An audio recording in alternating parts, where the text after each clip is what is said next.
మాయాయై నమః. మానవ ప్రవృత్తులను గమనించండి. మనం వృక్షాన్ని గమనించాం.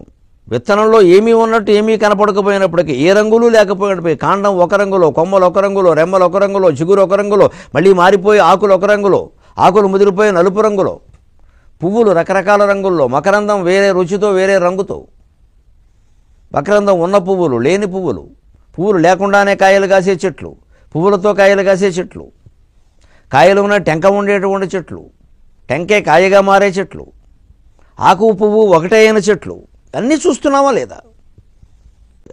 పోని మానవులు, 10 ఏళ్ల కొడుకు తండ్రికి భయపడతాడు, వాడికి 20 ఏళ్ళు వచ్చేసరికి వీడు ఆయనకి భయపడతాడు. మాయ. చిన్నప్పుడు కూతురుని తల్లి నడిపిస్తుంది, పెద్ద అయిన తర్వాత తల్లినే కూతురు నడిపిస్తుంది. మాయ. నా అనుకున్న తర్వాత ఏం చేసినా బాగానే ఉంటుంది, అవతల పరాయి అనుకున్నవాడు ఏం చేసినా చెడ్డగానే కనిపిస్తుంది. మాయ. మహామాయ మనస్సును కమ్మేస్తుంది.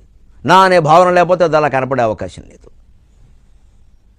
ఒకే మనిషి మనకు అనుకూలంగా ఉన్నప్పుడు ఒకలా కనిపిస్తున్నారు, మనకి ప్రతికూలంగా మారేసరికి రాక్షసుల్లా కనిపిస్తున్నారు. వీళ్ళతో కలిసి ఎలా చదువుకుంటున్నాం, వీళ్ళతో కలిసి ఎలా ఉంటున్నాం, వీళ్ళతో కాపురం ఎలా చేస్తున్నాం, వీళ్ళని ఎలా కన్నాం, వీళ్ళకి ఎలా పుట్టాం, రకరకాల ఆలోచనలు వస్తున్నాయి. మళ్ళీ అదే మనుషులతో మనకి స్నేహభావం ఏర్పడేసరికి అంతా మామూలుగానే కనిపిస్తుంది. మాయ. అద్భుతమైన మాయ. చలనచిత్రం చూస్తున్నంతసేపు ఓహో బ్రహ్మాండం, ఇంకా అది సరిలేరు నీకెవ్వరో అన్నో, అలా వైకుంఠపురంలో ఉన్న బ్రహ్మాండంగా చూసాం. బయటకు వచ్చాక మాయ.